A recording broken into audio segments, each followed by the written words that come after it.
당신 없어도 사업은 돌아간다고. 당장 짐 싸서 나가. 당신이 뭘 했다고 여기서 목소리를 높여? 10년 전 남편 한정우의 5천만 원 빚을 갚기 위해 새벽 3시부터 도시락을 만들던 이영란. 손맛 하나로 월 매출 1억 원을 달성했지만 성공의 열매가 익자 남편과 시어머니는 배은망덕한 선택을 합니다. 며느리가 재산 욕심이 과하니 조용히 나가라는 거죠. 하지만 그들은 몰랐습니다. 영란이 얼마나 치밀하게 준비해 왔는지를요. 며느리 덕에 사업 성공해놓고 쫓아낸 시댁. 과연 이영란은 이혼 도장 찍어주고 그들에게 어떤 복수를 준비했을까요? 시청 전에 구독과 좋아요 꼭 부탁드립니다. 영상 제작에 큰 힘이 됩니다. 당신이 뭘 할 수 있다고 그래? 나가서 한번 벌어봐. 한정우의 목소리는 차갑기만 했습니다. 서울 강서구 외곽의 허름한 건축자재 사무실 앞에서 한 여자가 독촉장을 움켜쥐고 있었죠. 이영란은 손에 든 빨간 글씨를 보며 한숨을 내쉬었습니다. 남편이 운영하던 건축자재 사업이 부도나면서 빚이 5천만 원까지 불어났거든요. 여보, 이제 정말 어떻게 하지? 정우는 소주잔을 기울이며 힘없이 말했습니다. 술 마실 시간에 해결책 좀 찾아봐요. 영란의 목소리에는 지친 기색이 역력했어요. 결혼 12년 차 영란은 이제 더 이상 참을 수 없었습니다. 해결책이 뭐가 있어? 나도 이제 48인데. 정우는 자포자기한 표정이었죠. 영란은 부엌으로 들어가 냉장고를 열었습니다. 김치볶음, 제육볶음, 계란말이가 눈에 들어왔어요. 그때 영란의 머릿속에 번뜩 아이디어가 떠올랐죠. 반찬이 아니라 도시락을 팔아보자는 생각이었습니다. 다음 날 새벽 3시, 영란은 앞치마를 두르고 부엌에 섰습니다. 밥을 짓고 반찬을 만들고 도시락통에 정성스럽게 담았어요. 김치볶음밥 도시락, 제육볶음 도시락, 된장찌개 도시락까지 3가지 메뉴를 준비했죠. 뭐 하는 거야? 정우가 잠에서 깨어 부엌으로 나왔습니다. 도시락 만들어서 팔 거예요. 영란은 담담하게 대답했어요. 도시락 팔아서 돈이 얼마나 나온다고. 정우는 코웃음을 쳤습니다. 해보지도 않고 어떻게 알아요? 영란은 도시락통 10개를 정성스럽게 포장했어요. 그날 오전 10시, 영란은 도시락 가방을 들고 근처 오피스 단지로 향했습니다. 처음엔 문전박대를 당하기 일쑤였죠. 집에서 만든 도시락이라고요? 위생은 괜찮나요? 한 직장인이 의심스러운 눈으로 물었어요. 직접 만든 거라 믿고 드셔보세요. 맛없으면 돈 안 받을게요. 영란은 자신있게 말했죠. 첫 주에는 겨우 3개를 팔았습니다. 발품을 팔아도 냉대만 받았어요.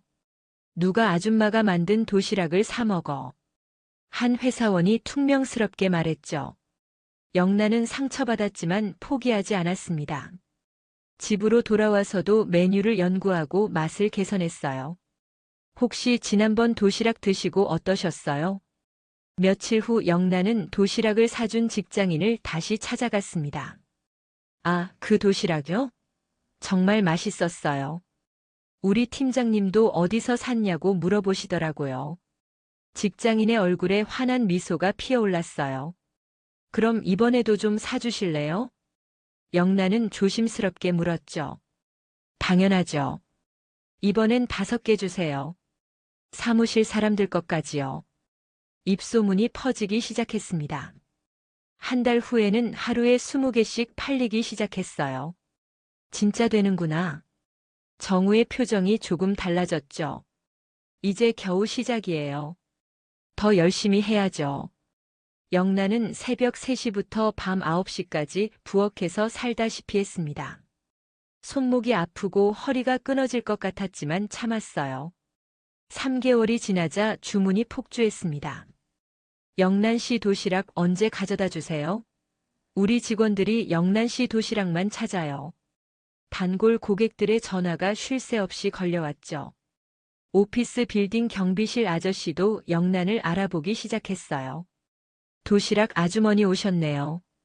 요즘 인기 최고예요. 경비 아저씨가 웃으며 말했습니다. 시어머니 김옥자도 변화를 눈치챘어요. 며느리야, 요즘 돈이 많이 들어온다며? 옥자는 영란이 부엌에서 도시락을 포장하는 모습을 지켜보며 물었죠. 빚 갚기엔 아직 부족해요. 영란은 솔직하게 답했습니다. 그래도 이 정도면 대단한데. 우리 집안 체면도 서는 것 같고. 옥자의 목소리에 만족감이 묻어났습니다. 예전에는 며느리가 장사한다고 창피해했던 옥자가 이제는 자랑스러워하기 시작했어요. 6개월이 지나자 영란의 도시락 사업은 본격적인 궤도에 올랐습니다. 하루 매출이 80만 원을 넘나들기 시작했죠. 이쯤 되니까 정우의 태도가 180도 바뀌었어요. 여보, 이제 좀 더 체계적으로 해야 하지 않을까? 상호도 등록하고 말이야. 정우는 갑자기 사업에 관심을 보이기 시작했습니다. 상호요? 영란은 고개를 들었어요. 영란의 정성 도시락 어때? 내가 디자인도 좀 봐줄게. 정우는 마치 자신이 사업 아이디어를 낸 것처럼 말했죠. 처음엔 반대하던 사람이 이제는 적극적으로 나서니 영란은 당황스러웠습니다. 1년이 지나자 일 매출이 200만 원을 넘었습니다. 근처 중소기업에서도 단체 주문이 들어오기 시작했어요. 사장님, 도시락 50개 내일까지 준비 가능하세요? 한 회사 총무팀장이 전화를 걸어왔죠. 가능합니다. 영란은 기쁜 마음으로 대답했어요. 그런데 정우는 점점 자신이 사업의 주인인 것처럼 행동하기 시작했습니다. 우리 사업이 잘 되고 있어. 나중엔 공장도 차려야겠어. 정우는 친구들 앞에서 큰 소리를 쳤어요. 우리 사업이라고요? 제가 혼자 다 하는 건데요. 영란은 속으로 불만이 쌓여갔지만 내색하지 않았습니다. 1년 반이 되자 월 매출이 8천만 원을 넘었어요. 이제 정식으로 법인을 설립해야 할 때가 왔죠. 어느 날 영란은 대학 선배이자 변호사인 황인혁을 만났습니다. 인혁 선배, 사업자 등록 어떻게 하는 거예요? 영란이 물었죠. 사업자 등록이야 간단하지. 그런데 상호 등록은 따로 해야 해. 인혁이 조언했습니다. 상호 등록이요? 영란인의 정성 도시락이라는 이름 말이야. 이걸 누군가 먼저 등록하면 너는 그 이름을 못 써. 인혁의 설명에 영란은 깜짝 놀랐어요. 그럼 어떻게 해야 하죠? 너 이름으로 다 등록해. 사업자 등록도 상호도 모두. 인혁은 단호하게 말했습니다. 남편 이름으로 하면 안 되나요? 영란이 망설이며 물었죠. 너 혼자 다 한 일인데 왜 남편 이름으로 해? 나중에 문제될 수도 있어. 인혁의 충고에 영란은 고민에 빠졌습니다. 집으로 돌아와서 영란은 정우에게 사업자 등록 이야기를 꺼냈어요. 여보, 사업자 등록해야 할 것 같아요. 그래, 내 이름으로 하자. 정우는 당연하다는 듯이 말했어요. 제가 직접 하는 일이니까 제 이름으로 할게요. 영란이 조심스럽게 말하자 정우의 표정이 굳어졌죠. 무슨 소리야? 가장인 내가 대표여야지. 정우는 목소리를 높였습니다. 하지만 실제로 일하는 건 제가 다 하잖아요. 영란도 한 발짝 물러서지 않았어요. 그래도 밖에서 보기엔 남자가 대표인 게 낫지 않아? 정우는 고집을 부렸습니다. 영란은 며칠 밤을 고민했어요. 결국 인혁의 조언을 따르기로 했죠. 상호 등록과 사업자 등록 모두 자신의 이름으로 하기로 말입니다. 이 작은 결정이 훗날 영란의 운명을 완전히 바꾸게 될 줄은 그때는 몰랐습니다. 사업이 2년째 접어들면서 영란의 정성 도시락은 지역 언론의 주목을 받기 시작했습니다. 어느 날 지역 신문 기자가 찾아왔어요. 안녕하세요. 성공한 창업가로 기사를 쓰고 싶은데 인터뷰 가능할까요? 기자가 영란에게 말했죠. 저희가 뭐 그런 대단한 건 아닌데요. 영란은 수줍어하며 대답했습니다. 월 매출 1억 원이면 대단한 거 아닌가요? 어떻게 시작하게 되셨어요? 기자가 펜을 들었어요. 남편 빚 때문에 어쩔 수 없이 시작했어요. 처음엔 정말 막막했죠. 영란이 솔직하게 이야기를 시작했습니다. 그런데 기사가 나온 후 정우는 크게 화를 냈어요. 무슨 짓이야? 내가 있는데 왜 너를 대표로 써놨어?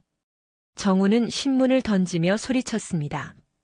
기자가 저한테 물어본 거라서요. 실제로 일하는 사람이 저니까. 영란은 조심스럽게 말했죠. 그래도 밖에서 보기엔 내가 가장이고 대표잖아. 다음번엔 나한테 먼저 말해. 정우의 목소리가 날카로워졌습니다. 며칠 후 또 다른 기자가 찾아왔어요. 이번엔 정우가 먼저 나섰습니다. 제 와이프는 그냥 주방 일만 하고요. 실제 사업은 제가 다 관리하고 있습니다. 정우는 당당하게 말했죠. 그런데 상호권은 부인 명의로 되어 있던데요. 기자가 의아해했습니다. 아, 그건 세금 문제 때문에 그렇게 한 거고요. 실제론 제가 모든 걸 결정합니다. 정우는 거짓말을 서슴없이 했어요. 영란은 옆에서 듣고 있었지만 아무 말도 할 수 없었습니다. 시어머니 옥자도 변했어요. 며느리야, 오늘 친구들이 온다. 음식 좀 준비해. 옥자는 명령조로 말했죠. 어머니, 오늘은 주문이 너무 많아서요. 영란이 난처해했습니다. 주문이 뭐 그렇게 급해? 친구들한테 우리 집 며느리가 얼마나 훌륭한지 보여줘야지. 옥자는 영란의 사정은 듣지도 않았어요. 친구들이 오자 옥자는 목소리를 높였습니다. 우리 집안이 사업 대박이 났어요. 며느리가 워낙 손재주가 좋아서 말이에요. 정말 대단하시네요. 며느리 분이 일 잘하시나 봐요. 친구가 감탄했죠. 그럼요. 우리 집안 며느리니까 당연하죠. 모든 게 다 우리 아들 복이에요. 옥자는 자랑스럽게 말했습니다. 그런데 영란은 부엌에서 음식을 준비하며 옥자의 말을 들어야 했어요. 며느리야, 물 좀 갖다 줘. 과일도 깎아서 내와. 옥자는 영란을 마치 식모처럼 부렸습니다. 네, 어머니. 영란은 참으며 대답했죠. 명절이 되면 상황은 더 심해졌습니다. 영란은 새벽부터 시댁에 가서 온갖 음식을 준비해야 했어요. 며느리, 오늘은 손님이 더 많이 올 테니까 음식을 푸짐하게 해. 네, 알겠습니다. 영란은 지친 얼굴로 대답했습니다. 그런데 친척들이 모이면 모든 공은 정우가 가져갔어요. 정우야, 요즘 사업 잘 된다며? 친척이 물었습니다. 예, 제가 열심히 해서 그런지 잘 되고 있어요. 정우는 당당하게 대답했죠. 영란은 부엌에서 설거지를 하며 씁쓸한 마음이었습니다. 그런데 이 무렵 회사에 강혜원이라는 젊은 여자가 들어왔어요. 경영학 석사 출신으로 화려한 이력을 갖춘 혜원이었죠. 사장님, 저는 마케팅 전공했어요. 우리 회사 홍보를 제가 맡아서 해보고 싶어요. 혜원은 정우에게 적극적으로 어필했습니다. 그래, 젊은 사람이 참신한 아이디어가 있을 것 같은데. 정우는 혜원에게 관심을 보였어요. 인터넷 쇼핑몰도 만들고 SNS 마케팅도 해야 해요. 요즘은 그래야 사업이 커져요. 혜원은 자신만만하게 말했습니다. 영란은 혜원을 보며 불안한 마음이 들었어요. 저 여자가 왜 이렇게 남편에게 적극적이지? 그런데 정우는 혜원의 말에 점점 빠져들었습니다. 혜원 씨 말이 맞아. 우리도 이제 현대적으로 바뀌어야 해. 정우는 혜원의 의견을 적극 받아들였어요. 사장님, 그런데 법인 통장이 부인 명의로 되어 있어서 일 처리가 불편해요. 혜원이 슬쩍 말했죠. 그래, 그럼 내 이름으로 바꿔야겠네. 정우는 별 생각 없이 동의했습니다. 영란은 이 대화를 우연히 듣게 되었어요. 여보, 통장을 왜 바꾸려고 해요? 영란이 조심스럽게 물었죠. 사업 확장하려면 은행 업무가 많아져. 내가 처리하는 게 편하잖아. 정우는 당연하다는 듯이 말했습니다. 하지만 지금까지 제가 관리했는데요. 영란이 반대했죠. 여자가 그런 일까지 할 필요 없어. 혜원 씨도 그렇게 조언하던데. 정우는 영란의 의견을 무시했습니다. 며칠 후 영란은 충격적인 사실을 발견했어요. 회사 서류에서 자신의 이름이 사라진 거죠. 이게 뭐예요? 제 이름이 왜 없어요? 영란이 정우에게 서류를 보여주며 물었습니다. 아, 그거 정리하다가 실수로 빠뜨린 것 같네.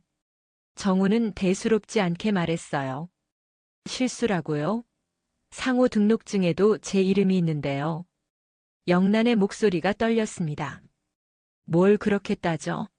어차피 부부인데 누구 이름이든 상관없잖아. 정우는 짜증을 냈어요. 상관없는 게 아니에요. 제가 처음부터 다 했잖아요. 영란이 목소리를 높였죠. 처음에 시작한 건 내가 맞지만 지금까지 키운 건 나야. 정우도 지지 않고 맞섰습니다. 이 말다툼을 들은 시어머니 옥자가 나타났어요. 며느리야, 목소리 좀 낮춰. 가장한테 그렇게 말하는 게 어디 있어? 옥자가 영란을 나무랐습니다. 어머니, 저도 할 말이 있어서요. 영란이 억울해했죠. 여자가 돈에 너무 욕심이 많아. 집안일이나 잘하지 뭘 그렇게 따져. 옥자는 영란을 몰아세웠습니다. 욕심이 아니라 당연한 권리 아닌가요? 영란이 반박했어요. 당연한 권리라니. 남편 덕에 여기까지 온 거 아니야? 옥자의 말에 영란은 말문이 막혔습니다. 그렇게 따지고 든다면 내가 나가서 혼자 해봐. 정우가 차가운 말을 던졌죠. 영란은 온몸이 떨렸습니다. 자신이 피땀 흘려 일궈낸 사업에서 이런 취급을 받다니. 하지만 더 큰 배신은 아직 시작도 안 됐어요. 그날 밤 정우는 술에 취해 집으로 돌아왔습니다. 영란은 거실에서 도시락 포장 작업을 하고 있었어요. 아직도 그 일하고 있어? 정우가 비틀거리며 말했죠. 내일 아침 배달할 것들이에요. 영란은 손을 멈추지 않고 대답했습니다. 이제 그만해. 나한테 맡기라고. 정우는 갑자기 화를 냈어요. 왜요? 제가 하는 일인데. 영란이 고개를 들었습니다. 네가 하는 일? 웃기지 마. 이제 내 사업이야. 정우의 목소리가 거칠어졌죠. 당신 사업이라니요? 처음부터 끝까지 제가 다 했는데. 영란이 황당해했습니다. 그럼 내 이름으로 된 게 뭐가 있어? 통장도 내 이름이고 사업자 등록도 내 이름이야. 정우는 냉소적으로 웃었어요. 하지만 상호권은 제 이름이에요. 영란이 마지막 카드를 꺼냈죠. 상호권? 그딴 종이 쪼가리가 뭐 대수야? 정우는 코웃음을 쳤습니다. 그 종이 쪼가리가 있어야 영란 정성 도시락을 쓸 수 있어요. 영란은 자신 있게 말했어요. 그럼 이름 바꾸면 되지. 정우 정성 도시락으로 말이야. 정우의 말에 영란은 얼굴이 창백해졌습니다. 설마 정말 그럴 건 아니죠? 영란이 떨리는 목소리로 물었어요. 왜 안 되는데? 어차피 내가 키운 사업인데. 정우는 진심이었습니다. 그날 밤 부부 사이엔 차가운 침묵만 흘렀어요. 영란은 잠을 이룰 수 없었습니다. 며칠 후 상황은 더 악화됐어요. 영란이 출근하려는데 정우가 막아섰습니다. 오늘부터 넌 회사에 나오지 마. 정우가 단호하게 말했죠. 무슨 소리예요? 제가 왜 못 나가요? 영란이 당황했습니다. 혜원이 다 처리할 수 있다고 하더라. 너는 이제 집에서 쉬어. 정우는 냉정했어요. 혜원이요? 저보다 일을 잘한다고요? 영란의 목소리가 높아졌습니다. 젊은 사람이 현대적 감각이 있지. 너는 이제 늙어서 뒤처져. 정우의 말은 비수와 같았어요. 뒤처졌다고요? 제가 처음부터 끝까지 만든 건데. 영란이 분노했습니다. 만든 건 네가 맞지만 발전시킨 건 나야. 혜원이도 내 조수고. 정우는 자신만만했어요. 시어머니 옥자도 정우 편을 들었습니다. 며느리야, 아들 말이 맞다. 이제 좀 쉬어. 옥자가 영란에게 말했죠. 어머니까지 그러시면 어떡해요? 영란이 호소했습니다. 남자가 밖에서 일하고 여자는 집을 지키는 게 맞지. 옥자는 고개를 끄덕였어요. 하지만 저도 할 말이 있어요. 영란이 억울해했죠. 할 말이 있어? 남편한테 대들고 시어머니한테 말대꾸하고. 옥자의 목소리가 날카로워졌습니다. 제가 언제 대들었나요? 정당한 권리를 주장한 거예요. 영란이 맞섰어요. 정당한 권리? 며느리가 시댁에서 무슨 권리야? 옥자가 비웃었습니다. 영란은 더 이상 참을 수 없었어요. 어머니도 제가 고생한 거 다 아시잖아요. 영란이 울먹였습니다. 고생은 누가 안 해? 시집 온 여자가 당연히 해야 할 일이지. 옥자는 차갑게 말했어요. 그날 저녁 정우는 폭탄 선언을 했습니다. 영란아, 우리 이혼하자. 정우가 침착하게 말했어요. 이혼이요? 갑자기 왜요? 영란이 놀랐죠. 갑자기가 아니야. 우리는 이미 끝났어. 정우는 차가웠습니다. 끝났다니요? 무슨 말씀이세요? 영란이 이해할 수 없었어요. 넌 내 사업에 욕심만 내고 가정은 돌보지 않아. 정우가 이유를 댔죠. 제 사업이라고요. 처음부터 제가 만든 거예요. 영란이 외쳤습니다. 여기 네 사업은 없어. 이제 모든 게 내 이름으로 되어 있다고. 정우는 서류 뭉치를 던졌어요. 영란이 서류를 보니 정말로 모든 게 정우 이름으로 바뀌어 있었습니다. 이게 뭐예요? 언제 이렇게 했어요? 영란의 손이 떨렸죠. 네가 사인한 거야. 위임장에. 정우가 냉소했습니다. 위임장이 이런 뜻이었나요? 영란이 절규했어요. 모르고 사인한 건 네 책임이지. 정우는 비정했습니다. 사기잖아요.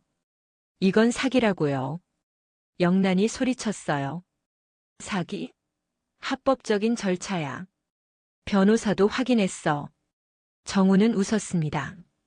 그날 밤 영란은 짐을 싸라는 통보를 받았어요. 내일까지 나가. 더 이상 여기 있을 자격 없어. 여기가 제 집인데요. 집도 내 이름으로 되어 있어. 확인해봐. 정우는 등기부등본을 내밀었습니다. 정말로 집도 정우 이름이었어요. 언제 이렇게 됐죠? 영란이 기가 막혔습니다. 결혼할 때부터 내 이름이었지. 너는 몰랐나?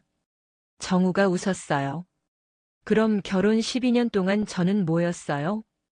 영란이 절망했습니다. 내 집에 얹혀 산 거였지. 이제 나갈 때가 된 거고. 정우는 잔인했어요.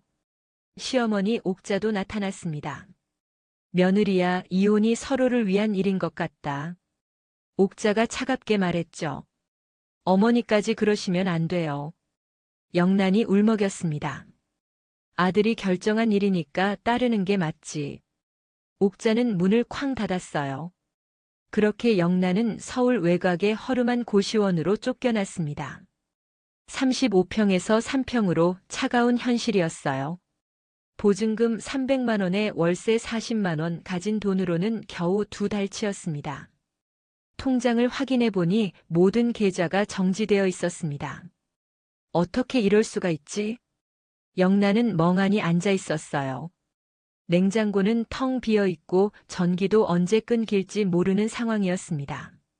며칠 후 영란은 몸이 아프기 시작했어요. 스트레스와 과로가 겹쳐 고열이 났죠. 해열제를 사러 약국에 갔지만 돈이 모자랐습니다. 제일 싼 걸로 주세요. 병원에 가고 싶었지만 돈이 없었습니다. 결국 쓰러져서 무료 진료소에 실려갔어요. 치료비는 무료지만 약값은 내셔야 해요. 의사가 말했습니다. 얼마나 나올까요? 영란이 조심스럽게 물었어요. 한 2만 원 정도요. 의사가 답했죠. 2만 원도 없는 자신이 초라했습니다. 신용카드도 모두 정지된 상태였어요. 약은 안 받으셔도 돼요?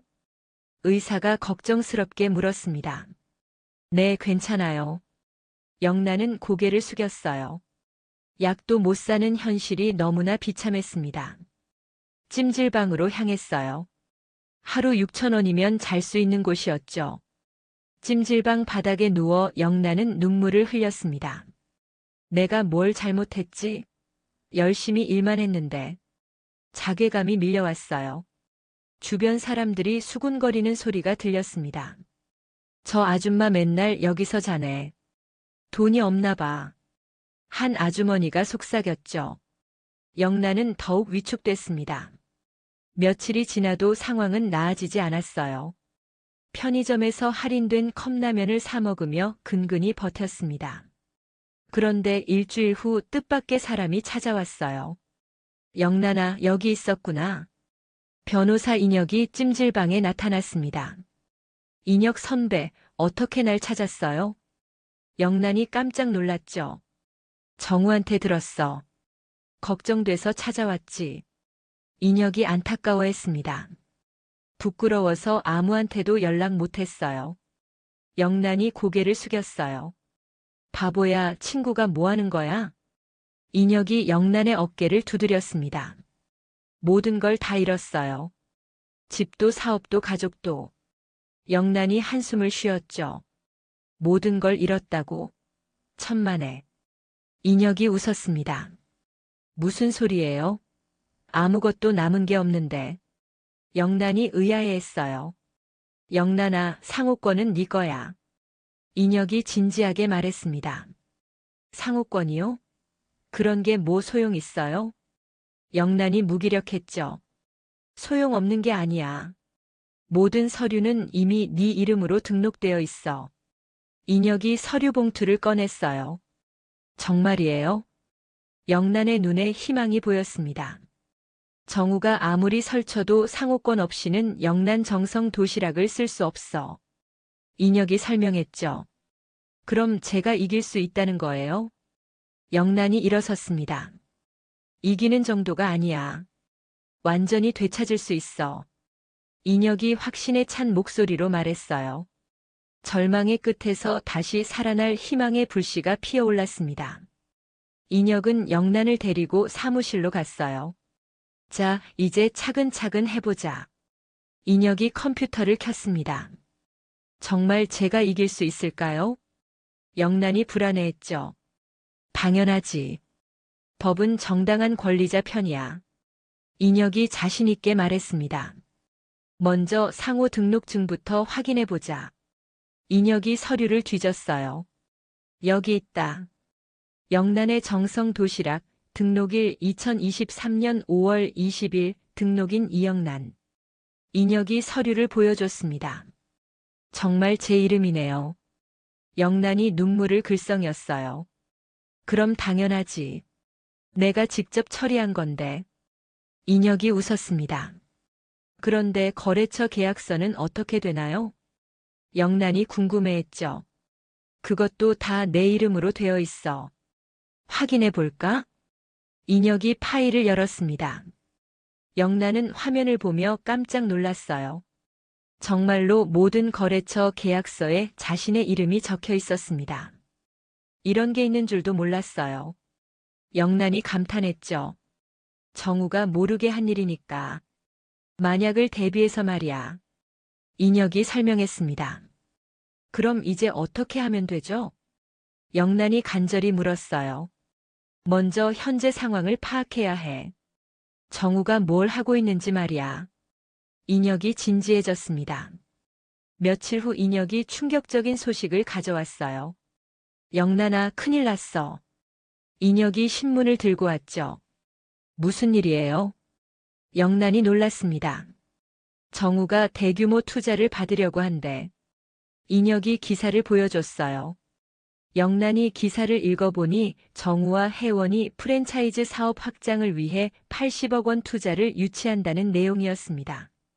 80억 원이요? 영란이 기절초풍했죠. 그것도 모자라서 상장 준비까지 하고 있어. 인혁이 심각하게 말했습니다. 제 회사를 가지고 그런 일을요? 영란이 분노했어요. 그래서 빨리 움직여야 해. 늦으면 더 복잡해져. 인혁이 재촉했습니다. 그날 바로 인혁과 영란은 법원으로 향했어요. 상호권 침해와 명예 도용으로 소송을 제기하겠습니다. 인혁이 접수 창구에서 말했죠. 필요한 서류는 모두 준비되었나요? 직원이 물었습니다. 네, 여기 있습니다. 인혁이 두꺼운 서류 뭉치를 내밀었어요. 영란은 서류에 사인하면서 손이 떨렸습니다. 정말 제대로 될까요? 영란이 걱정했죠. 걱정 마. 증거가 확실하니까. 인혁이 격려했습니다. 소송 접수를 마친 후 인혁은 더 큰 그림을 그렸습니다. 이제 언론에 제보해야 해. 인혁이 말했죠. 언론이요? 영란이 당황했습니다. 여론의 힘도 필요해. 정우를 압박할 수 있거든. 인혁이 설명했어요. 하지만 제가 나서면 안 될 것 같은데요. 영란이 망설였습니다. 익명으로 하면 돼. 내가 알아서 할게. 인혁이 안심시켰어요. 며칠 후 놀라운 일이 벌어졌습니다. 지역신문에 큰 기사가 실린 거예요. 영란의 정성 도시락 대표명의 도용 의혹이라는 제목이었습니다. 기사 내용은 충격적이었어요. 실제 창업자인 이영란 씨가 회사에서 쫓겨나고 남편 한정우 씨가 명의를 도용했다는 의혹을 제기한 거죠. 기사가 나가자 회사는 순식간에 아수라장이 됐습니다. 투자자들이 발을 빼기 시작했거든요. 사장님, 큰일 났어요. 투자자들이 모두 만나자고 해요. 직원이 정우에게 급히 보고했죠. 뭐가 문제야? 정우가 당황했습니다. 신문 기사 보셨어요? 명의 도용 의혹이 나왔어요. 직원이 신문을 보여줬어요. 정우는 기사를 보더니 얼굴이 새파랗게 변했습니다. 이게 뭐야? 누가 이런 기사를 냈어? 정우가 소리쳤죠. 저희도 모르겠어요. 갑자기 기자가 취재 요청을 했어요. 직원이 떨었습니다. 회원도 당황하기는 마찬가지였어요. 사장님, 이 상황을 어떻게 수습할까요? 회원이 물었죠. 일단 기자들 만나서 해명해야겠어. 정우가 이를 갈았습니다. 하지만 투자자들의 반응은 냉혹했어요. 한 대표님, 이 의혹이 사실인가요? 주 투자자가 따져 물었죠. 전혀 사실이 아닙니다. 악의적인 제보예요. 정우가 변명했습니다. 그런데 상호 등록증을 확인해 보니 부인 명의더군요. 투자자가 서류를 내밀었어요. 그건 세무상 문제 때문에 그런 거고요. 정우가 식은땀을 흘렸습니다. 세무상 문제라고요? 그럼 증명할 수 있나요? 투자자가 의심했죠. 정우는 말문이 막혔습니다. 명확한 해명이 없으면 투자는 어렵겠습니다. 투자자가 일어섰어요. 잠깐만요. 해명할 기회를 주세요. 정우가 붙잡았지만 투자자들은 이미 마음을 돌린 상태였습니다. 그날 밤 정우는 분노에 차서 영란을 찾아갔어요. 영란이 살고 있는 고시원 앞까지 왔습니다. 이영란, 당장 나와. 정우가 문을 두드리며 소리쳤죠. 영란은 문을 열지 않았습니다. 나와서 얘기하자고. 정우가 계속 문을 두드렸어요. 할 말이 없어요. 영란이 문 너머 대답했죠. 네가 언론에 제보한 거지. 제보요? 무슨 제보 말이에요? 시치미 떼지 마. 분명히 네 짓이야. 정우가 화를 냈습니다. 증거가 있으면 대세요. 영란은 당당했어요. 얼굴이 전보다 훨씬 말랐지만 눈빛은 예전과 달랐습니다. 뭘 원하는 거야? 제가 만든 회사를 돌려받고 싶어요. 영란이 차분히 말했습니다. 돌려받다니. 내가 키운 회사야. 정우가 버럭 소리쳤어요. 키운 게 아니라 빼앗은 거죠. 영란이 맞받아쳤습니다. 빼앗았다고? 합법적으로 한 일이야. 합법적이라고요? 그럼 이것도 합법적인가요? 영란이 서류 한 장을 꺼냈습니다. 뭐야 이거? 정우가 서류를 받아봤어요. 상호권 소유자 이영란이라는 글자가 선명했습니다. 정우의 얼굴이 창백해졌어요. 이걸 어디서 구했어? 정우가 떨렸죠. 원래 제 거니까 당연히 갖고 있죠. 영란이 웃었습니다. 정우는 이제야 자신이 완전히 속았다는 걸 깨달았어요. 법정날이 다가오자 영란은 긴장됐습니다. 정말 이길 수 있을까요? 영란이 떨리는 목소리로 물었죠. 당연히 이겨야지. 증거가 이렇게 확실한데. 인혁이 서류 뭉치를 두드렸습니다. 하지만 정우도 변호사를 선임했을 텐데요. 영란이 걱정했어요. 변호사가 뭐 어때? 사실은 하나야. 인혁이 자신만만했죠. 그런데 그 전에 해야 할 일이 있습니다. 투자자들을 먼저 만나야 해요. 영란이 제안했습니다. 투자자들을요? 인혁이 고개를 갸웃했어요. 네. 제가 직접 설명해야 할 것 같아요. 진실을 말이죠. 영란이 결심한 듯 말했습니다. 좋은 생각이야. 그럼 내가 주선해 볼게. 인혁이 동의했어요. 며칠 후 영란은 투자자들과 만남을 가졌습니다. 안녕하세요. 이영란입니다. 영란이 인사했죠. 아, 영란의 정성 도시락의 실제 창립자시군요. 주 투자자가 관심을 보였습니다. 네, 맞습니다. 오늘 진실을 말씀드리려고 왔어요. 영란이 차분하게 말했어요. 진실이라니요? 투자자가 귀를 기울였습니다. 저는 2년 전부터 이 사업을 혼자 시작했습니다. 남편 빚을 갚기 위해서요. 영란이 이야기를 시작했죠. 정말이신가요? 그럼 지금 상황은 뭔가요? 투자자가 의아해했습니다. 남편이 제 명의를 도용해서 회사를 빼앗아간 겁니다. 영란이 솔직하게 털어놨어요. 도용이라니요? 증거가 있나요? 투자자가 따져 물었습니다. 물론입니다.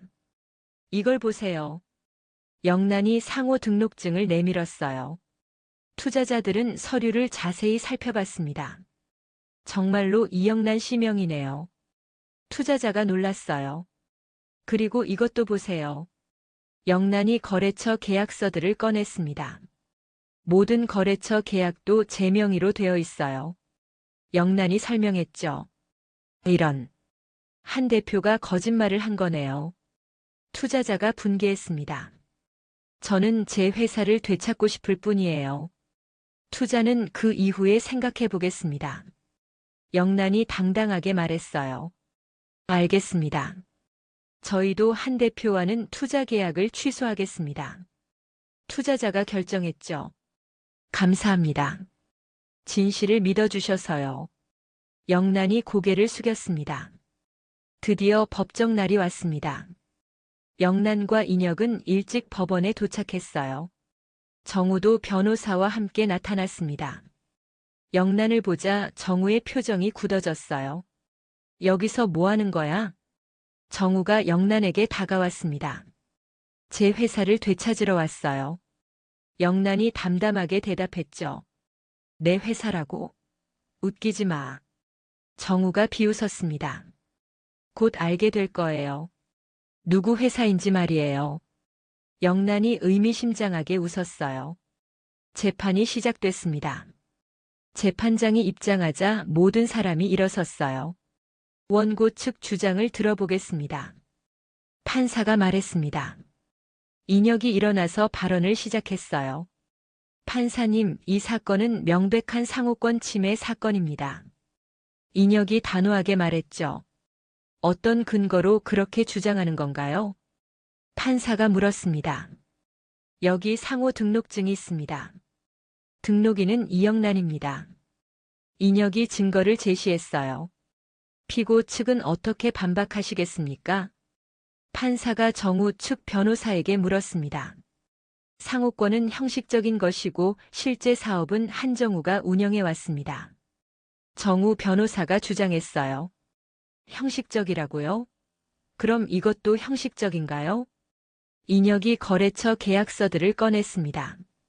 모든 거래처 계약이 이영란 명의로 되어 있습니다. 인혁이 결정타를 날렸어요.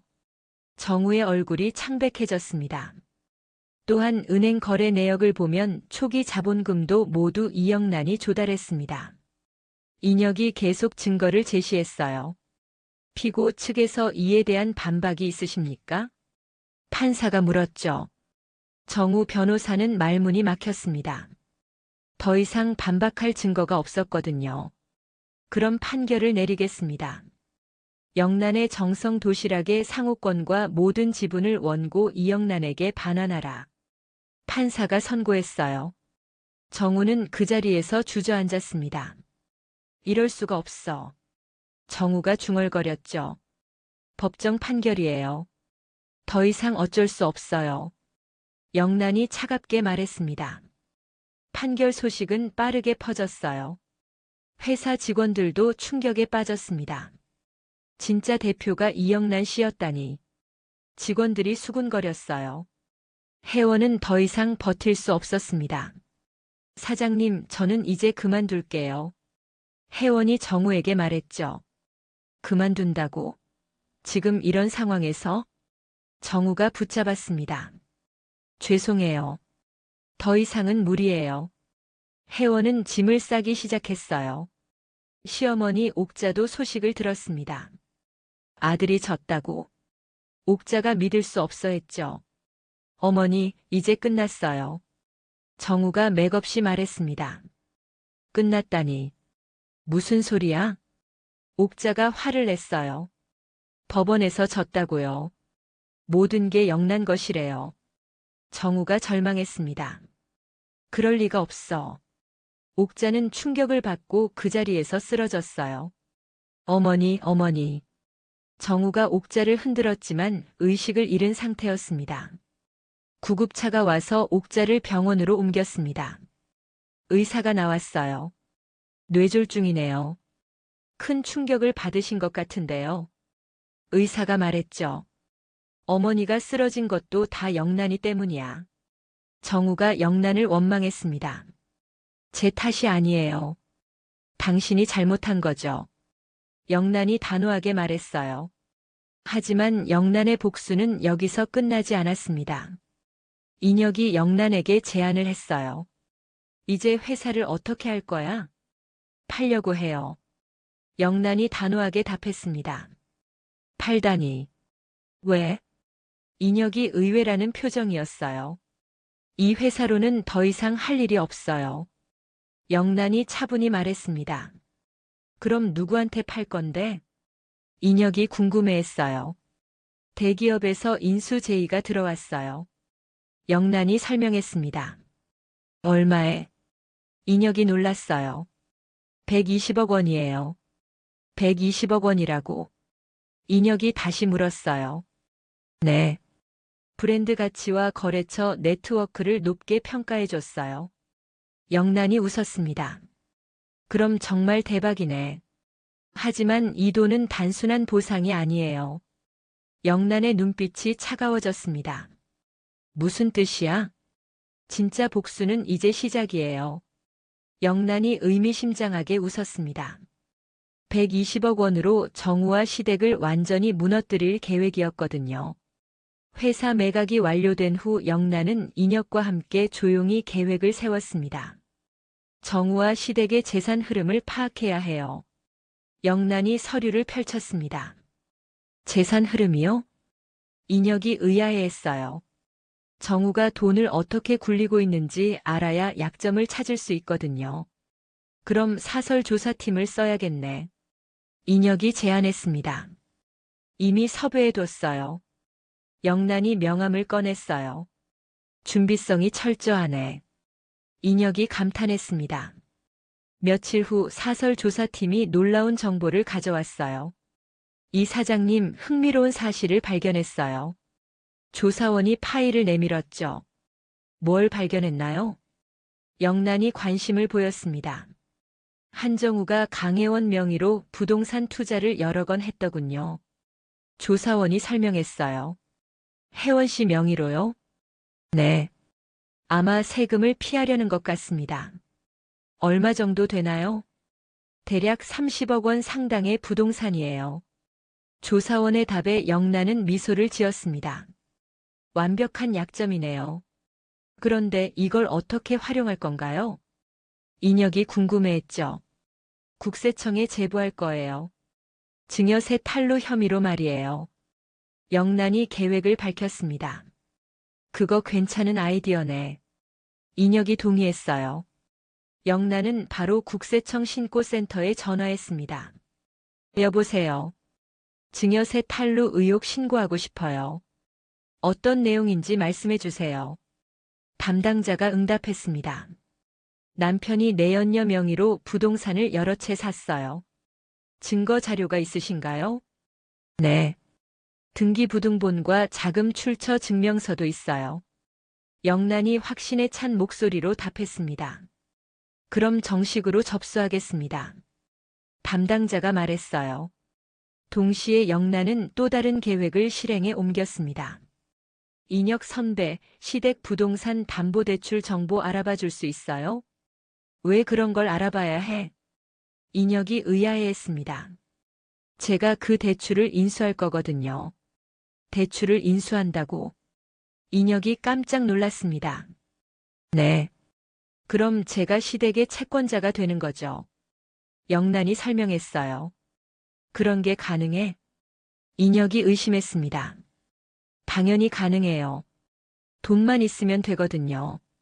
영란이 자신만만했죠. 며칠 후 인혁이 정보를 가져왔습니다. 시어머니 집에 18억 원 담보대출이 있어. 18억 원이요? 네. 그리고 정우명의 상가 건물에도 12억 원 대출이 있어. 총 30억 원이네요. 맞아. 그런데 정말 인수할 거야? 당연하죠. 30억 원이면 적당해요. 영란이 단호했습니다. 영란은 바로 해당 은행에 연락했어요. 여보세요. 부동산 담보대출 채권 인수하고 싶은데요. 영란이 말했죠. 채권 인수라니요? 어떤 건가요? 은행 직원이 물었습니다. 한정우, 김옥자 명의로 된 대출 말이에요. 영란이 구체적으로 설명했어요. 아, 네. 그런데 채권 인수는 절차가 복잡한데요. 돈은 즉시 지급 가능해요. 현금으로 말이에요. 현금으로요? 그럼 가능할 것 같은데요. 직원의 목소리가 밝아졌습니다. 언제까지 처리 가능한가요? 영란이 서둘렀어요. 일주일 정도 걸릴 것 같습니다.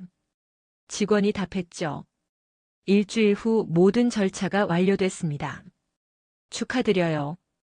이제 이영란 씨가 채권자가 되셨어요. 은행 직원이 서류를 건넸죠. 감사합니다. 영란이 서류를 받았습니다. 동시에 세무조사도 시작됐어요. 한정우 씨 계시나요? 세무 공무원이 정우를 찾아왔습니다. 누구세요? 정우가 당황했죠. 국세청에서 나왔습니다. 조사받으실 게 있어서요. 공무원이 신분증을 보여줬습니다. 조사요? 뭘 조사한다는 거예요? 정우가 떨었어요. 증여세 관련해서 조사하겠습니다. 증여세라니요? 저는 누구한테 증여한 적 없는데요. 정우가 발뺌습니다. 강혜원 씨 명의로 된 부동산들 말입니다. 공무원이 서류를 꺼냈어요. 정우의 얼굴이 창백해졌습니다. 그건 사업상 필요에 의해서 한 거예요. 정우가 변명했죠. 사업상 필요라면 증명해 보세요. 공무원이 따져 물었습니다. 며칠 후 회원에게도 세무조사가 들어갔어요. 회원은 견딜 수 없었습니다. 사장님, 저는 이제 정말 안 되겠어요.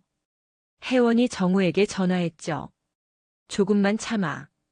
곧 해결될 거야. 정우가 애원했습니다. 아니에요. 저는 해외로 떠날 거예요. 해외로 떠난다고? 혜원아, 제발.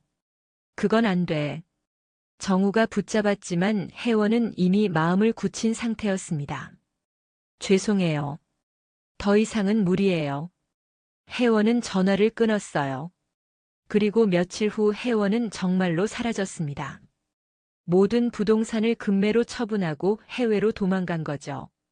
정우는 완전히 혼자가 됐습니다. 설상가상으로 영란이 채권자가 됐다는 통지서가 날아왔어요. 이게 뭐야? 정우가 통지서를 보며 경악했죠. 아들아, 이게 무슨 일이니? 병원에서 퇴원한 옥자가 물었습니다. 영란이 우리 빚을 샀어요. 정우가 절망했어요. 빚을 샀다고? 옥자가 이해할 수 없어 했습니다. 이제 영란한테 돈을 갚아야 해요. 정우가 설명했죠. 그럼 갚으면 되잖아. 30억 원을 어떻게 갚아요? 정우가 한숨을 쉬었어요. 30억 원이라고. 옥자가 기절할 것 같았습니다. 며칠 후 영란이 직접 찾아왔어요. 안녕하세요, 어머니. 네가 여기 왜 왔어? 옥자가 경계했습니다. 채권자로서 왔어요. 돈 갚을 준비는 됐나요? 영란이 차갑게 물었어요. 돈을 당장 어떻게 구해? 정우가 화를 냈습니다. 그럼 경매에 넘길 수밖에 없겠네요. 영란이 서류를 꺼냈어요. 경매라니? 옥자가 놀랐습니다. 네. 담보로 잡힌 부동산을 경매에 넘기는 거죠. 영란이 설명했어요. 며느리야, 우리가 뭘 잘못했다고 이러니? 옥자가 애원했습니다. 저한테 뭘 잘못했는지 정말 모르세요? 그 모든 고생과 모욕을 잊으셨나요? 영란의 목소리가 떨렸습니다. 한 달 후 법원 경매 공고가 붙었어요. 영란의 이름이 새겨진 낙찰 도장이 모든 서류에 찍혔습니다. 시댁의 집과 상가 건물 모두 영란 소유가 된 거였어요. 정우와 옥자는 하루아침에 집을 잃고 거리로 내몰렸습니다. 이제 정말 끝이구나. 정우가 망연자실했어요. 경매 낙찰로 며칠이 지났습니다. 정우는 노숙자 쉼터에서 지내고 있었어요. 젊은 사람이 여기서 뭐하고 있어? 옆자리 할아버지가 물었죠. 집을 잃어서요. 정우가 무기력하게 답했습니다. 집을 잃었다고? 그럼 가족은? 할아버지가 관심을 보였어요.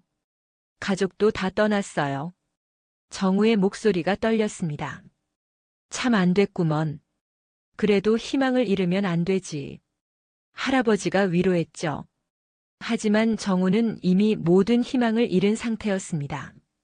한편 시어머니 옥자는 딸 집에 얹혀 살고 있었어요. 엄마, 오빠 소식 들었어? 무슨 소식? 옥자가 고개를 들었습니다. 쉼터에서 지낸다고 하던데. 딸이 안타까워했어요. 그럴 리가 없어. 옥자가 믿지 않았습니다. 정말이래. 언니가 다 빼앗아 갔다고. 며느리가 그렇게까지 할 줄이야. 옥자가 한숨을 쉬었습니다. 며칠 후 정우에게 법원에서 연락이 왔어요. 최종 정산을 위해 나오라는 통지였습니다. 정우는 떨리는 마음으로 법원으로 향했어요. 경매장 로비는 사람들로 붐볐습니다. 정우는 구석진 의자에 앉아 영란을 기다렸어요. 시간이 흘러 영란이 나타났습니다. 정우를 보자 영란의 표정은 차가웠어요. 영란아. 정우가 일어서며 불렀죠. 할 말이 있으면 하세요. 영란이 무뚝뚝하게 말했습니다. 정우는 갑자기 무릎을 꿇었어요. 주변 사람들이 놀라며 쳐다봤습니다. 뭐 하는 거예요? 영란이 당황했습니다. 영란아, 한 번만 용서해줘. 정우가 애원했죠. 용서요? 무엇을 용서하라는 거예요? 영란이 차갑게 물었습니다. 내가 잘못했어. 모든 게 내 잘못이야. 정우가 울먹였어요. 이제야 인정하시는군요. 영란이 비웃었습니다. 제발 한 번만 기회를 줘. 다시 시작할게. 정우가 매달렸어요. 기회요? 제가 언제 기회를 안 줬나요? 당신이 저를 배신한 거잖아요. 영란의 목소리가 떨렸어요. 그때는 정신이 없었어. 혜원이 때문에 정신을 잃었던 거야. 혜원이 때문이라고요? 그럼 저를 모욕한 것도 혜원이 때문인가요? 영란이 화를 냈습니다. 영란은 가방에서 서류 봉투를 꺼냈어요. 이걸 보세요. 영란이 서류를 내밀었습니다. 뭐야 이거? 당신이 서명한 위임장이에요. 영란이 설명했죠. 그 안에는 정우가 서명했던 모든 위임장과 차용증 사본이 들어 있었습니다. 이걸 왜 갖고 있어? 정우가 놀랐어요. 당신이 저를 속일 때를 대비해서요. 영란이 차분히 말했습니다. 정우는 서류를 보며 절망했어요. 자신이 얼마나 많은 서류에 함부로 사인했는지 깨달았거든요. 영란아, 정말 마지막이야. 한 번만 봐줘. 정우가 다시 애원했죠. 마지막이라고요? 저에겐 처음부터 끝까지 마지막이었어요. 영란이 단호했습니다. 그럼 정말 용서할 수 없어? 정우가 마지막으로 물었어요. 영란은 정우를 내려다보며 천천히 입을 열었습니다. 제 덕분에 사업 성공하니 쫓아내놓고 망하게 하는 게 뭐가 이상해요? 이건 벌이 아니라 당신이 만든 결과예요. 영란의 말이 정우의 가슴에 비수처럼 꽂혔어요. 정우는 그 자리에서 고개를 떨궜습니다. 그때 시어머니 옥자가 나타났어요. 딸이 데려온 거였습니다. 영란아. 어머니도 오셨네요. 영란이 돌아봤습니다. 며느리야, 미안하다. 옥자가 떨리는 목소리로 말했어요. 미안하다고요? 영란이 의외라는 표정이었습니다. 내가 너를 너무 몰랐구나. 옥자가 눈물을 흘렸어요. 너 혼자 얼마나 힘들었을까? 옥자의 말에 영란도 가슴이 먹먹해졌습니다. 어머니. 영란이 작게 불렀죠. 내가 잘못했어. 너를 며느리로만 봤지 한 사람으로 보지 못했어. 옥자가 후회했습니다. 너무 늦었어요, 어머니. 영란이 쓸쓸하게 말했어요. 그렇지. 너무 늦었지. 옥자가 고개를 끄덕였습니다. 옥자는 갑자기 가슴을 움켜쥐며 쓰러졌어요. 영란이 깜짝 놀라 달려갔습니다. 정우도 급히 다가왔어요. 주변 사람들이 119에 신고했고 곧 구급차가 왔습니다. 의사가 옥자를 살펴봤어요. 구급차에서 옥자는 마지막으로 영란의 손을 잡았습니다. 며느리야, 용서해줘. 내가 잘못했다. 옥자가 간신히 말했어요. 어머니, 힘내세요. 영란이 손을 꼭 잡았습니다. 하지만 옥자는 병원에 도착하기 전에 숨을 거뒀어요. 결국 옥자는 자신의 잘못을 뉘우치며 세상을 떠났습니다. 장례식장에서 정우는 혼자 앉아 있었습니다. 문상객은 거의 없었어요. 영란이 조용히 다가왔습니다. 조의를 표합니다. 영란이 인사했죠. 고마워. 정우가 고개를 숙였습니다. 어머니, 마지막 말씀 들었죠? 영란이 물었어요. 들었어. 어머니도 후회하셨구나. 이제 정말 끝이에요. 영란이 마지막으로 말했어요. 그래, 정말 끝이야. 정우가 인정했습니다. 영란은 장례식장 문을 나서며 깊게 숨을 들이마셨습니다. 오랜 세월의 분노와 한이 드디어 끝났다는 안도감이 밀려왔어요. 정우는 장례식장에서 홀로 남았습니다. 이제 정말 아무것도 남지 않았다는 현실을 받아들여야 했어요. 영란의 얼굴에는 복수의 쾌감이 아닌 긴 악몽에서 깨어난 듯한 평온함이 스며 있었습니다. 드디어 자유로워진 거였어요. 시어머니 장례를 치른 지 6개월이 지났습니다. 영란은 경기도 외곽의 옛 도시락 공장 부지 앞에 서 있었어요. 이제 이 건물을 어떻게 활용할지 결정해야 했죠. 정말 여기를 바꿀 거야? 인혁이 영란 옆에 섰습니다. 네. 자활센터로 만들 거예요. 영란이 단호하게 답했어요. 자활센터라니. 좋은 생각이네. 인혁이 동의했습니다. 저처럼 어려운 상황에 처한 사람들을 도와주고 싶어요. 영란이 설명했죠. 정말 대단해. 복수를 마치고도 이런 일을 생각하다니. 인혁이 감탄했습니다. 복수는 끝이 아니었어요. 새로운 시작이었죠. 영란이 미소 지었어요. 몇 달 후 자활센터가 완공됐습니다. 건물 입구에는 큰 현판이 걸려 있었어요. 다시 시작할 수 있다는 문구가 새겨져 있었죠. 센터장님, 오늘 첫 교육생들이 와요. 직원이 영란에게 보고했습니다.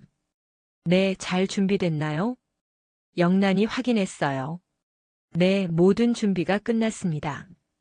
직원이 답했죠. 교육생들이 하나둘 도착하기 시작했습니다. 대부분 영란과 비슷한 상황을 겪은 사람들이었어요. 안녕하세요. 이영란입니다. 영란이 인사했습니다. 와, 정말 영란의 정성 도시락 사장님이세요? 한 교육생이 놀랐죠. 네, 맞아요. 하지만 이제는 여러분의 센터장이에요. 영란이 따뜻하게 말했습니다. 저희 같은 사람을 도와주신다니 감사해요. 다른 교육생이 고마워했어요. 저도 여러분과 같은 길을 걸었거든요. 혼자가 아니에요. 영란이 위로했습니다. 교육이 시작되자 영란은 자신의 경험담을 들려줬어요. 저는 2년 전 남편 빚 때문에 도시락 장사를 시작했어요. 영란이 이야기를 시작했죠. 정말 힘드셨겠어요. 처음엔 정말 막막했어요. 하루에 겨우 몇 개 팔리는 게 전부였거든요. 그런데 어떻게 성공하셨어요? 포기하지 않았어요. 그리고 무엇보다 제 이름으로 모든 걸 등록했죠. 자기 이름으로요? 교육생들이 관심을 보였어요. 네. 상호권도 사업자 등록도 모두 본인 명의로 하세요. 그게 가장 중요해요. 하지만 가족들이 반대하면 어떡하죠? 가족의 지지도 중요하지만 본인의 의지가 더 중요해요. 영란이 단호하게 말했습니다. 센터 운영이 궤도에 오르자 영란은 더 큰 계획을 세웠어요. 인혁 선배, 기부를 하려고 해요. 기부요? 어디에 하려고? 한부모 가정과 쉼터예요. 얼마나 할 건데?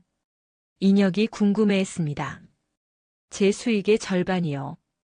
영란의 답에 인혁은 놀랐어요. 절반이라고? 그럼 엄청난 금액인데. 인혁이 걱정했습니다. 돈은 나눌수록 커져요. 혼자 가져봤자 무슨 소용이에요? 영란이 웃었어요. 정말 대단하다. 이제야 진짜 이긴 것 같아. 인혁이 감탄했습니다. 무엇을 이겼다는 거예요? 자신을 이긴 거야. 복수심을 넘어선 거잖아. 맞아요. 이제야 자유로워진 기분이에요. 영란이 고개를 끄덕였습니다. 한편 정우는 거리에서 폐지를 줍고 있었어요.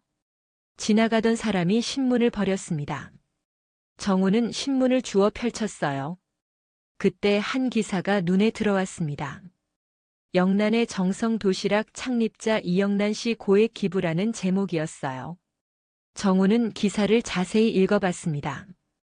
이영란 씨가 60억 원을 한부모 가정과 쉼터에 기부했다는 내용이었죠. 영란이가 이런 일을. 역시 대단한 사람이었구나. 정우가 중얼거렸습니다. 정우의 눈에서 눈물이 흘러내렸어요. 자신이 얼마나 잘못 살았는지 깨달았거든요. 정우가 눈물을 닦았습니다. 정우는 신문을 품에 안고 걸어갔어요. 영란이 자신을 용서해 줄 리는 없지만 그래도 고마웠습니다. 며칠 후 인혁이 영란을 찾아왔어요. 영란아, 나 이제 그만 갈 시간인 것 같아. 어디 가는 거예요?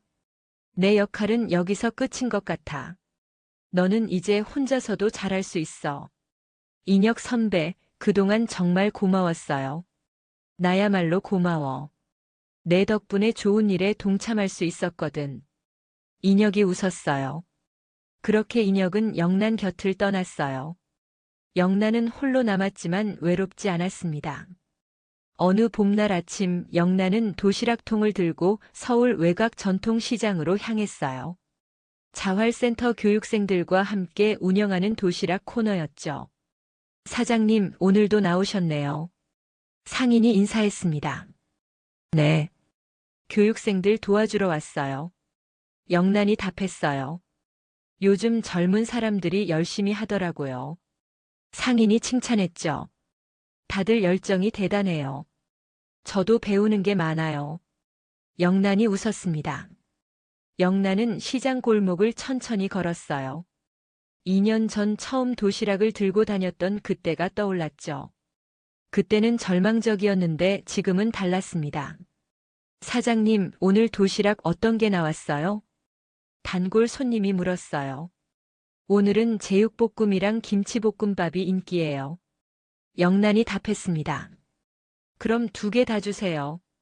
손님이 주문했죠. 네, 감사합니다. 교육생이 기뻐했습니다. 영란은 그 모습을 보며 흐뭇해했어요. 어떤 기분이에요? 교육생이 영란에게 물었습니다. 참 좋은 기분이에요. 힘들지 않으세요? 전혀요. 이젠 누구를 미워하지 않아도 되니까요. 영란이 환한 미소를 지었습니다. 영란은 도시락통을 든 채 시장 골목을 걸어 나갔어요. 햇살이 따뜻하게 내리쬐는 평화로운 하루였습니다. 복수는 끝났고 새로운 삶이 시작된 거였어요. 영란의 얼굴에는 더 이상 분노나 원망이 없었습니다. 오직 평온함과 희망만이 남아 있었죠.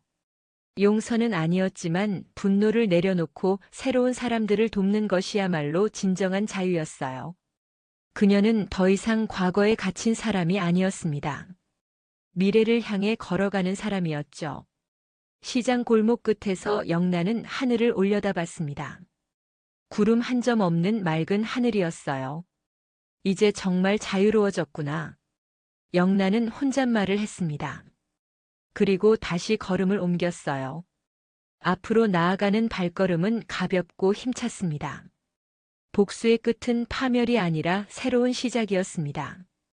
영란은 그것을 증명했어요. 햇살 아래 걷는 영란의 뒷모습은 당당했습니다.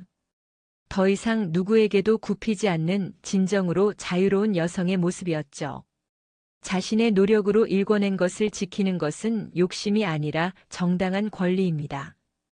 가족이라는 이름으로 누군가의 희생을 당연하게 여기고 성공의 열매를 빼앗으려 할 때 우리는 당당히 맞서야 합니다. 가장 중요한 것은 모든 계약과 권리를 본인 명의로 확보하는 것입니다. 영란이 상호권과 계약서를 자신의 이름으로 등록했던 것처럼 말이죠. 분노에 갇혀 지내는 것보다 그것을 내려놓고 앞으로 나아가는 것이 진정한 자유입니다. 누구에게도 의지하지 않고 당당히 설 수 있는 오늘을 만들어 가시길 바랍니다. 오늘 이야기가 좋으셨다면 구독과 좋아요, 알람 설정 잊지 마시고 소중한 댓글 하나가 큰 힘이 됩니다. 시청해 주셔서 진심으로 감사드립니다.